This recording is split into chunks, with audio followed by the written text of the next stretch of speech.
Hey guys, hope everyone's doing well. Happy Monday. Spent the day putting my desk together finally, so it feels good to have a little home base to make videos from. Okay, I wanted to do some follow-up on what's going on with Uber and Lyft and kind of where Turo comes into play with all the craziness going on here in California.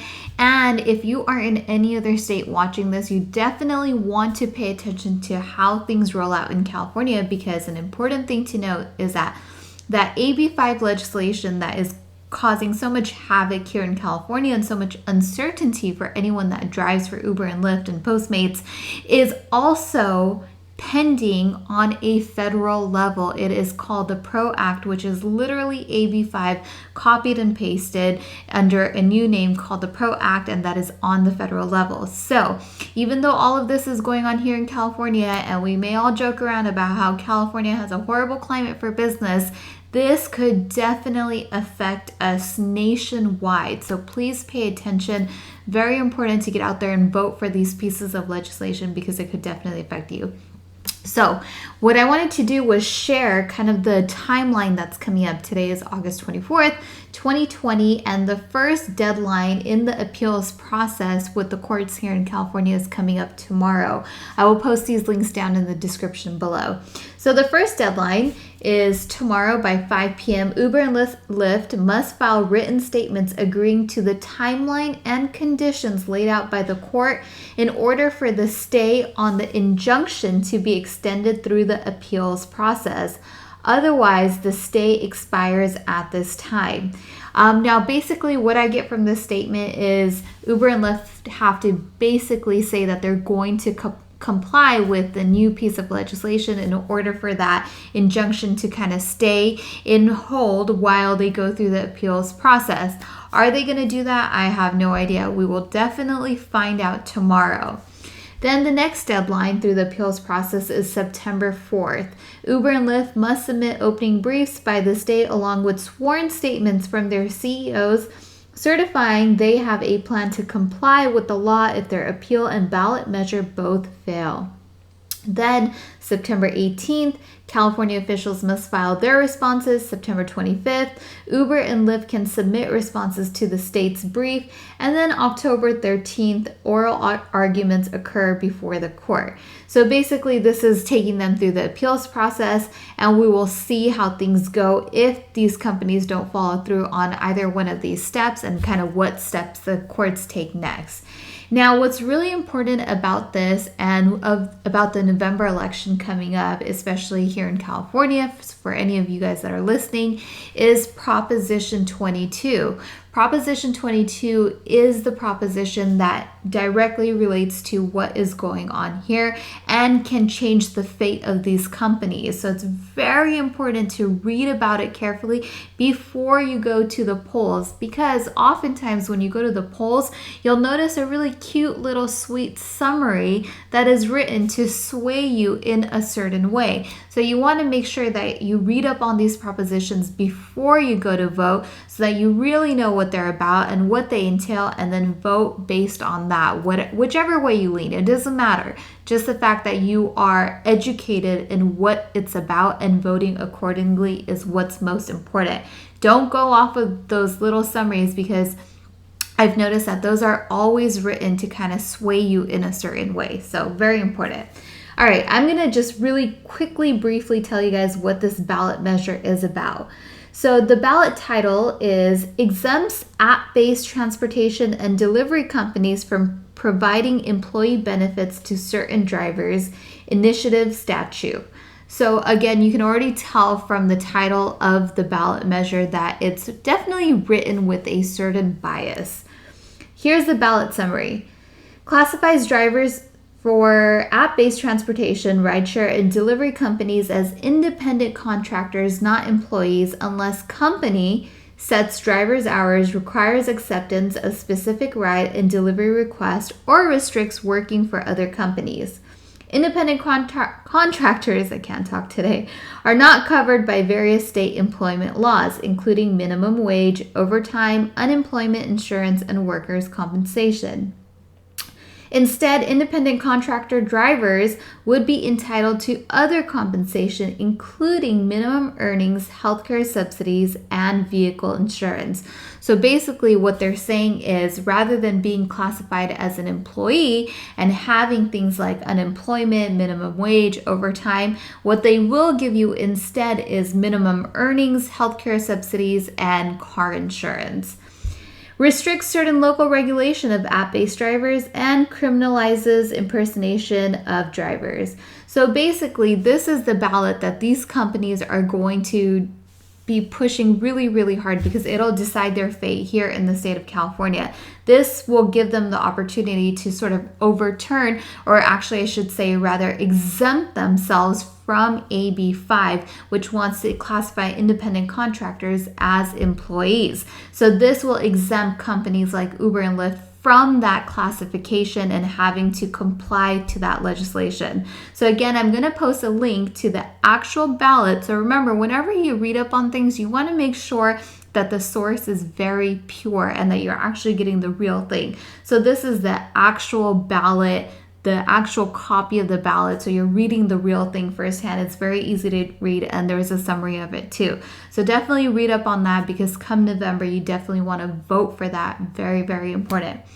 Okay, now if you're an Uber or a Lyft driver here in California, I've been thinking about you guys all day today and over the weekend, because I think it's very interesting what is going on here, and it's actually quite disruptive either which way it goes, right? So for better or for worse, either direction, it's going to be very disruptive to the way that business is currently being done, and it's going to change a lot of things for a lot of people, particularly right now because of the pandemic and everything that's been going on. There's a lot of people who are looking to earn extra money on the side, and they're trying to find different things to do to bring in a wage because they've been furloughed or they've been laid off or their companies have gone out of business. I mean, there's a lot going on in 2020. I think we all know that.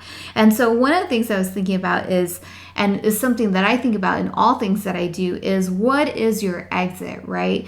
So I have to believe that if you're an Uber or Lyft driver, especially here in California, you're probably thinking to yourself, what am I going to do next if this doesn't pan out? If these companies really bow out of California, which it seems like they definitely could do, or they may go the franchise model, what are your options? What's your exit strategy? And exit strategy doesn't necessarily mean that you're completely leaving something to do something else. You could also exit out of positions and into new positions. So for me personally, I've been on the Turo car sharing platform for about 5 years now, actually over 5 years. I have almost 3,000 trips. I'm an all-star host, which is the highest level of a host that you can be. And it's been a very crazy 5 years. It's been fun. I've had the opportunity to own so many cars. If you want to check out my fleet, you'll see my link below. But the one thing that came to my mind is that if you're an Uber Black driver or if you're a Lyft Lux driver, I truly think that those cars are really prime for the Turo market here in California, especially places like LA and San Diego, some of the bigger cities and the bigger hubs. That sort of deluxe market, I believe, from what I've been seeing, is really building up here in Southern California. And I think if you are trying to find a way to either offset your car payment, if you have an S550, hopefully your payment's around $1,900. If you're around that $2,200 mark, you're a little bit on the high side. But if you did list your car on Turo, you can definitely take care of that car payment if you are working with a deluxe car like that. Now, another thing that is really beneficial is the time that you have that would free up, right? Of course, when you're doing car rentals, you're not actually out there driving for X amount of hours per day. Someone else is driving your car and you're making money while they're utilizing your vehicle. So in the meantime, the other thing to think about is, with the free time that you have now, what can you do to continue to earn income? Maybe the amount of money you make won't match up to what you were doing for Uber and Lyft, or maybe it will. Maybe you'll make more. It really depends on how you run your listings, how aggressive you are, and how great of a host you are, what type of experience you provide, what type of quality and value you provide. If you do a really good job at it, you can definitely earn a lot of money and make it worth your while. One of the things ever since the pandemic that I realized is that my time really freed up particularly because I implemented Turo Go on my cars. Turo Go allows you to virtually hand off your cars for people to pick them up and you don't have to be there. So it really freed up my time, and it really allowed me to get into doing other things. One of the best things that you can do is really go take specialized courses and get specialized education in something that you're interested in. So for me, particularly right now, I'm getting into futures trading. I have my second computer setup going right now, and I'm learning that right now because that's something I have an interest in, something I would love to do, something that I can do in the early mornings because the markets are East Coast, and it's really make the most of my time. Another thing I'll be doing soon is launching a course on how to create a Turo business and manage your listings and, A to Z, everything you need to know. So if you're an Uber or Lyft driver and you find yourself exiting out of rideshare in the sense that you're a driver, you really now have the opportunity to get into multiple things while still taking care of that car payment that you might have and hopefully earning some money as well. So these are just some thoughts to think about for sure. And you know what? One of the things that people ask me all the time is, if you were to get started on Turo, how many cars would you recommend listing? Of course, this is from my own personal experience. When I started with one car. But if I was to do it all over again, I would definitely start with 3 cars. So even for someone who does have a super deluxe car like an S550 or E450 or anywhere in that line, a 7 Series BMW, those types of cars, you can always, if you have a higher payment, like you have a $2,200 payment, you can go and get cars that have lower payments so that you can make margins, right? So if you are going to get into Turo, starting with, I would say between 1 to 3 cars, my suggestion is 3, would be a great way to start earning some money and making some margins while really catering to a market that I believe is growing. So just some food for thought, something that was on my mind. I will definitely be following everything that's going on with Uber and Lyft closely and keeping you guys posted on what goes on and kind of my thoughts on that. But yeah, if you are in that position, you really want to start thinking about how you can maximize your time. What are other ways that you can earn money, whether it's with Turo or not? But Turo is a great way to offset those payments and make money as well, especially here in Southern California. There's definitely a market for it. So think about that. Check it out. Check out my fleet down below. Other than that, I will be back with you guys tomorrow. For all my Turo hosts out there, I have tons of updates for you guys in regards to some of my open claims that have been going on. So I'll be going over all of that. And also, if some of you got the email, there is a Turo Zoom meeting on Thursday, and it's gonna go over the new insurance plans, and I'm not too sure what else, but I'm gonna hold my breath until we hear exactly what's going on with insurance, and hopefully fingers crossed, there's no other changes headed our way with all the changes that we've already experienced this year. So hopefully it really is just a maybe an educational piece on what the new insurance plans are and how they work, and nothing more than that. So we'll see what happens, but that is on Thursday. If you haven't registered, be sure to do that. Check your email, and I will definitely bring you guys updates from Thursday as well. All right, you guys, on that note, I'm going to call it a night. It is bedtime after I wrap up some work here, and I'll talk to you guys tomorrow. Thanks for watching. Once again, my name is Saimah. This is Saimah's Experience, and be sure to subscribe if you like this channel. Take care, guys.